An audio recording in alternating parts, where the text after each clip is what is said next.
Sermon 149 de saint Augustin, 4 questions.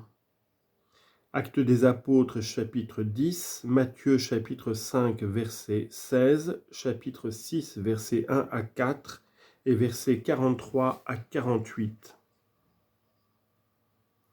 Je me souviens que dès avant dimanche dernier, je m'étais engagé envers votre sainteté à résoudre quelques questions tirées des Écritures. Or voici le moment d'acquitter ma promesse, autant que le Seigneur daigne m'en faire la grâce, car sans parler de la charité qu'on doit toujours, quoique toujours on s'en acquitte, je voudrais n'être pas plus longtemps votre débiteur. À propos de la vision de Pierre, nous disions qu'il faudrait examiner premièrement ce que signifie cette espèce de nappe de lin qu'on abaissait du ciel par les 4 coins, et dans laquelle étaient toutes sortes de quadrupèdes de la terre, de serpents et d'oiseaux du ciel. Ce que signifient encore ces paroles divines adressées au même apôtre, « tue et mange ». Pourquoi enfin cette nappe s'abaissa et se releva 3 fois ? Il est facile de réfuter ici ceux qui s'imaginent que le Seigneur notre Dieu voulait par là commander à Pierre la gourmandise. Quand même en effet nous prendrions à la lettre ces mots « tue et mange », ce n'est pas à tuer et à manger qu'il y a péché, mais à user sans modération des dons que Dieu fait aux hommes pour subvenir à leurs besoins. L'ancienne loi avait donc déterminé certains animaux dont les Juifs pouvaient manger et certains autres dont ils devaient s'abstenir. Cette distinction figurait des choses futures.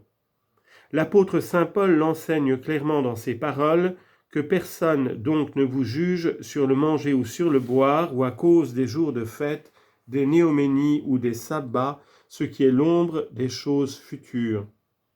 Colossiens chapitre 2, versets 16 et 17.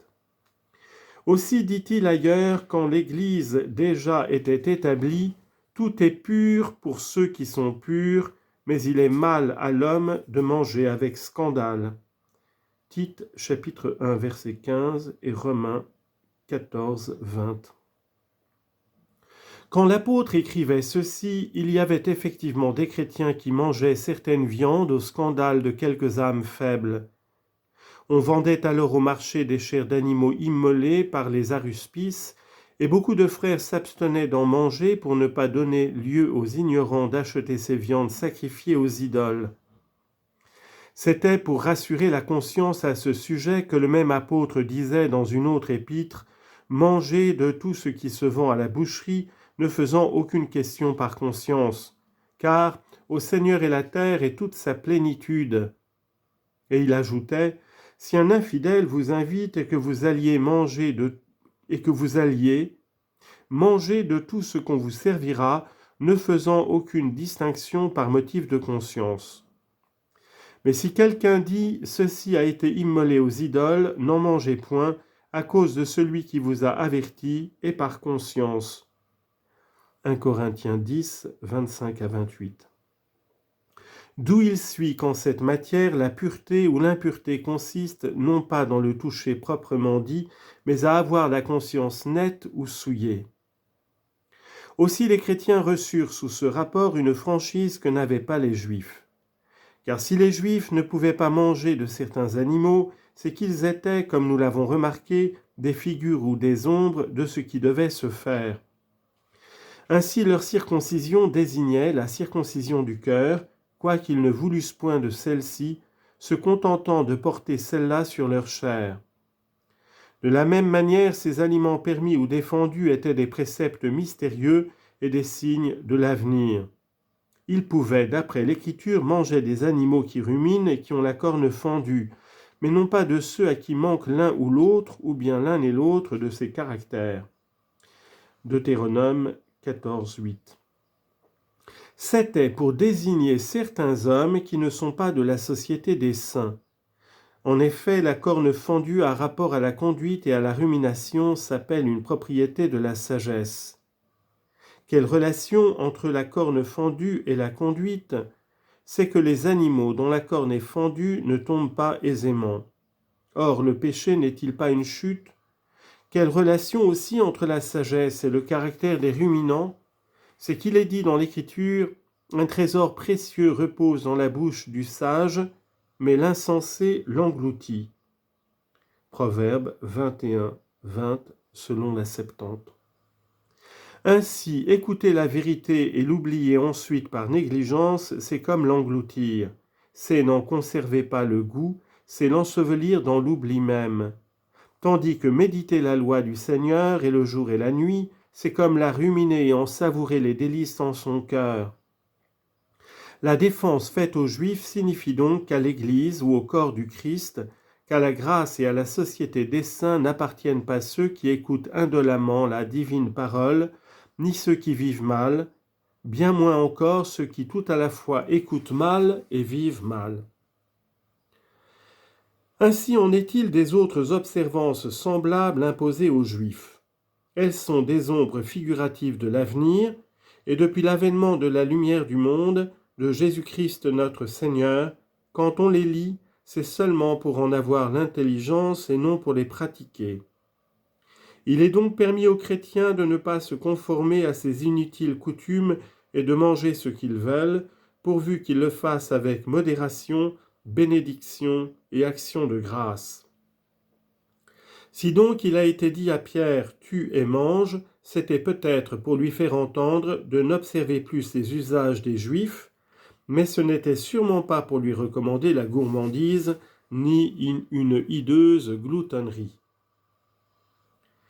Ce qui prouve toutefois qu'il s'agissait ici d'un enseignement figuré, c'est que dans cette espèce de vase, il y avait des serpents.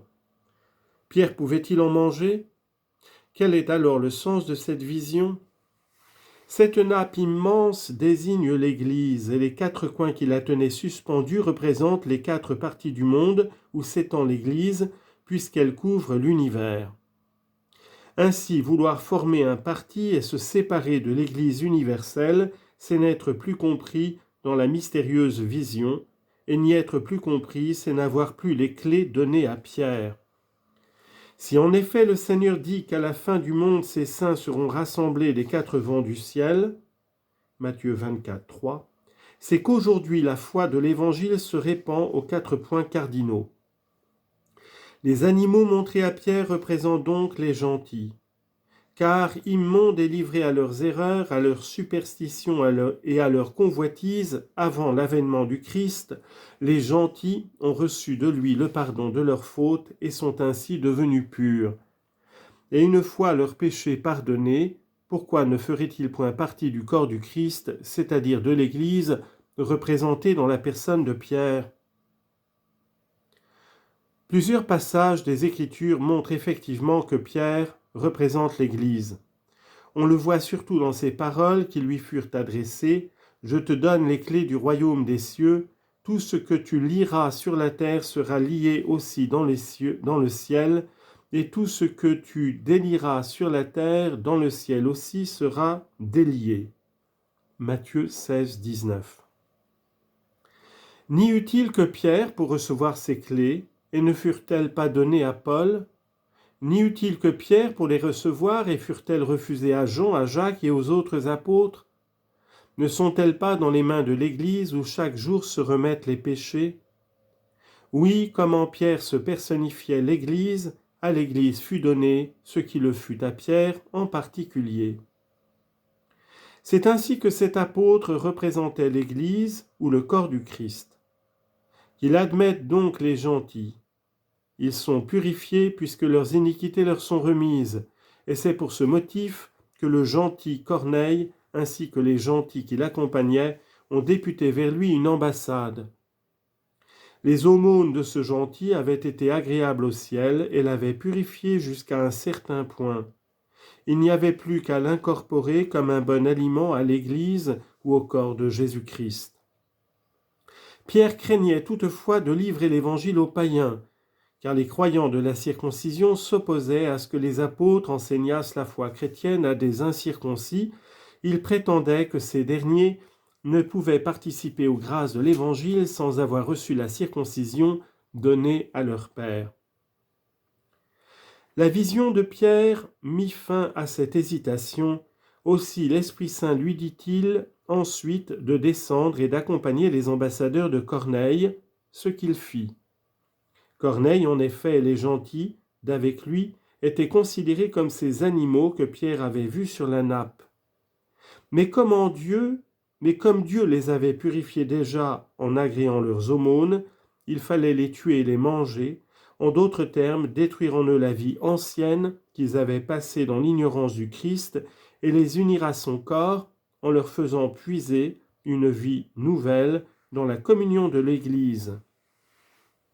Aussi Pierre, en arrivant près d'eux, leur rappela-t-il en peu de mots sa vision. « Vous savez vous-même, leur dit-il, combien il est défendu à un juif de fréquenter ou même d'approcher un étranger, mais Dieu m'a montré à ne traiter aucun homme d'impur ou de souillé. C'est effectivement ce que lui fit entendre le Seigneur par ces mots, « N'appelle pas impur, toi, ce que Dieu a purifié. » Plus tard encore, comme il venait visiter les frères à Jérusalem et que plusieurs se plaignaient de voir l'Évangile livré aux gentils, il leur rappela pour les calmer la vision qu'il avait eue. Actes chapitre 11. L'aurait-il rappelé si elle n'avait le sens que nous venons d'indiquer ? On pourrait peut-être demander encore pourquoi ces animaux paraissaient être sur une nappe de lin. Ce n'est pas sans motif, assurément. Le lin, effectivement, n'est pas rongé par les vers qui rongent les autres tissus. Que chacun donc bannisse de son cœur la corruption des passions mauvaises et s'affermisse assez énergiquement dans la foi pour ne pas se laisser entamer par les mauvaises pensées, lesquelles sont comme des vers rongeurs. C'est le moyen de profiter de la leçon mystérieuse que nous donne le lin, symbole de l'Église.